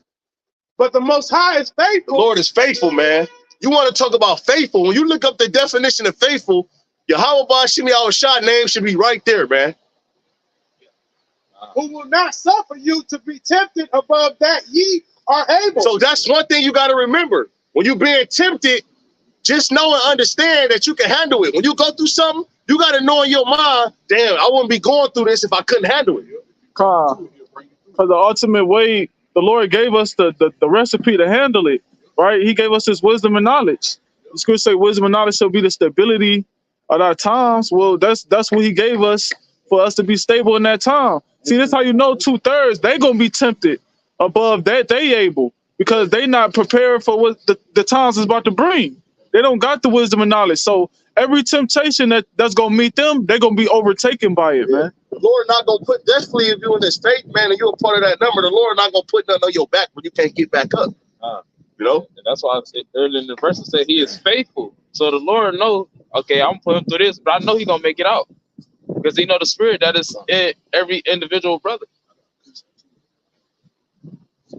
Finishing out, but with 1 Corinthians 10 and 13, but will with the temptation also make a way to escape. Ooh, the Lord make the way to escape too? Hold on, the Lord put you through something, okay, and then he give you the way to escape. So what comes with that? Patience. Okay, patience. You got to suffer. You know, that's the thing. Hey, when YAHAWASHI went through what he went through, the Lord already had the way he was going to escape. He just you got to go through it. And ye may be able to bear it. That's right, that you may be able to bear it. So the Lord, and not only that, the Lord is going to make you to be able to bear it, man. So it don't get no better than that. Right, because really it's a mental thing then, you know. Go ahead, you got it, brother. Like you said, it's a mental thing. Because suffering brings experience. You know what I'm saying? Right. And that's what we're gonna need in that time, experience with the spirit. How can you call upon the spirit when you never had a relationship with the spirit? You wasn't familiar with the spirit. Brother quoted Isaiah 33:6. That's gonna be the stability of our time, Lord willing, because wow, we're dancing the whole time. We get familiar with this spirit, man. You know, we like the brother always said, you see what brother always quote, you see brothers' dirty drawers, the more you get closer with brothers. So we see the intricate details of what the spirit is trying to convey to us, man, or the message the Lord is trying to convey to the world, man. Right out real quick. Start at 9. This is Sirach 34 and verse 9. It says, a man that have traveled knoweth many things, and he that have much experience will declare wisdom. Woo! So he that have much experience should declare wisdom, man. The suffering is allowing us to gain a spiritual experience so that we can declare wisdom in the time where there's no wisdom at all. I got that word for you, experience. This is the online etymology. It says ex from out or of, like exit, right? And it says experience or spiritus, tested or try. Right. So it literally means to try out or to test out. Yep. It says observation as the source of knowledge, actual observation, an event which has affected one, experiment, proof, trial, proof, experiment. And bro, that's what it is. YAHAWASHI, because me and the brother was just talking the other day. That's all it is. The Lord experimenting with us with these different trials and tribulations to see what you're gonna do in the face of adversity. You feel what I'm saying? And get the one that he used it is the experiment tool is Satan. That's why you see all these different things happening amongst brothers or within the body, because judgment is beginning at the house of Israel. It's a system. But he uses Satan to experiment on us to see what we're gonna do in these times. You gonna lean on your own understanding, or you gonna trust in this wisdom, knowledge, and understanding to help you in these situations, to get you out of these situations. And I was gonna say this too, bro, because ultimately what the Lord is doing is building up our confidence. Because he putting us through these things and he's experimenting and testing us, but he's also giving us the way to escape, and he's also showing you that he's gonna be there with you. So when it gets down to the nitty-gritty, the hour of temptation, you ain't gonna take no thought that the Lord ain't gonna, you gonna know the Lord gonna be there for you, because he's been there numerous of times. Right. So the Lord is using that to build up our confidence to the point where we ain't gonna second guessing can ultimately harm you. But in the time to come, man, if you quoted that number, it ain't gonna be no second guessing, man. Oh, go ahead. I'll say, like, for example, our King David. Why do you think it's multiple songs that he wrote? Because the Lord constantly was putting him in situations where it's like, damn, if he ain't have faith, he would have been down the Lord. But he had faith. That's why when we read the songs, the Lord delivered me from this. He put me in this. He delivered me from this. Right, because again, go back to what we were talking about earlier with the gold and everything. The vessel was meant for the fire. It was meant to get put in the fire. And then also, what happened? The one who made it, he don't, like I was saying, he don't forget it's in there. So the Lord is the one who created the vessel and put it in the fire is with that vessel. And it can't get made without the fire. It's no other way but fire that can do it. You can't do it with no other element but fire. Because when you think about the vessel, the clay. The fire makes it what? Hard. That's what the fire does. It makes it hard. It's no longer a soft element where it can be destroyed and maneuvered any way. Somebody can come in and you can't redo it. You can't redo it. Once I put it in the fire, that was made to be put in the fire to make it to the perfected state, the final state. But all you can do is if you put it in the fire and it become hard and it's final, the only way to undo it is by putting it in the fire again to form it some other way. Like with gold. You could buy a gold chain, get a gold piece, but in order to change that piece to something else, you have to go back and put it through that process again to create it to something else. Go ahead. Sirach 34:10, it says, he that have no experience knoweth little, but he that have traveled is full of prudence. And that's why we gonna know so much during the time of Jacob's trouble, because the things that the Lord putting us through now, man. So we got experience in going through things and trusting in. We got experience with trusting in the Holy Spirit, or trusting in YAHWASHI through the Holy Spirit. We have experiences. We've been doing it the whole time. The Lord been gearing us up. It's like a man of war. He go over there and fighting a war, and he looks so nice over there in battle because he have experience those training courses, man, and things like. So when he go over there, he look nice. He look good, man. We got experience. We got experience. What casting out demons, like rebuking spirits, evil spirits. Niggas ain't gonna know to deal with apparitions and different things. We see those things all the time, man, and we know what they are. Niggas ain't gonna know what's going on, and when those things reaches height, we are gaining experience by traveling through these different incarnations and realms and stuff. Go ahead, Verse 11. When I traveled, I saw many things. Right. I mentioned realm because the dream world is a realm. When we dream, that's another realm. We call upon the names of the Lord in those realms. See, people can't do that in the world. See what I'm saying? So these are experiences that we're gaining that's going to be vital to our mental stability in that time, man. Go ahead, It says, and I understand more than I can express. Right, I understand more than I can express. Go ahead. I was oftentimes in danger of death, yet I was delivered because of these things. Right. We was in danger of death many a times, but why were we delivered? Because of why? Experience. Because what's experience? Wisdom, knowledge, understanding. Okay? Now we can be delivered from death because I know what's going on. I know what not to do so I won't be devoured. Go ahead, Ike. The spirit of those that fear the Lord shall live. It all comes from this. The spirit of fearing the Lord. That's what brings in the wisdom and the knowledge and understanding. That's what brings in that's what brings in the order. The fear of the Lord, pursuing the Sirach 19. The fear of the Lord is the knowledge of his omnipotency. Those that fear the Lord, keep the commandments. Paraphrasing. You know what I'm saying? Go ahead, Ike. For their hope is in him that saved them. Right.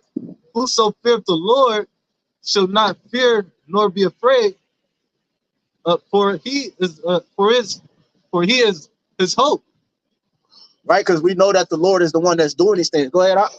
No, go ahead. Blessed is the soul of him that feareth the Lord, to whom doeth he look.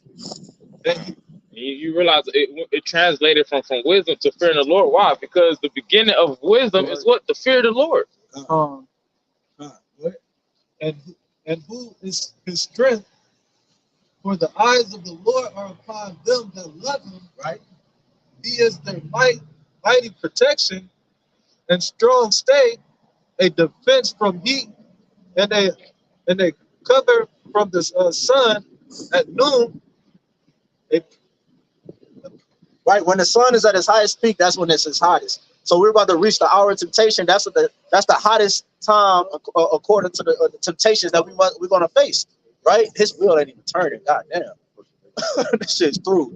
His wheel not even spinning. He just sliding. So this the time we get ready to go into.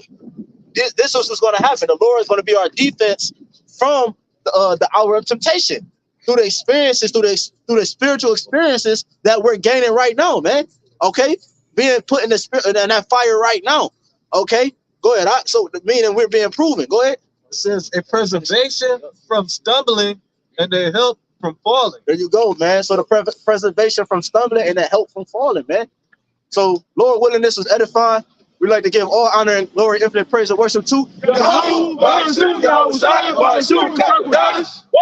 double honors to our apostles, elders, and bishops, the great millstone. All right. Humble salutation to the elect, 144,000, the rest of large multitude of men, women, and children. Shalom.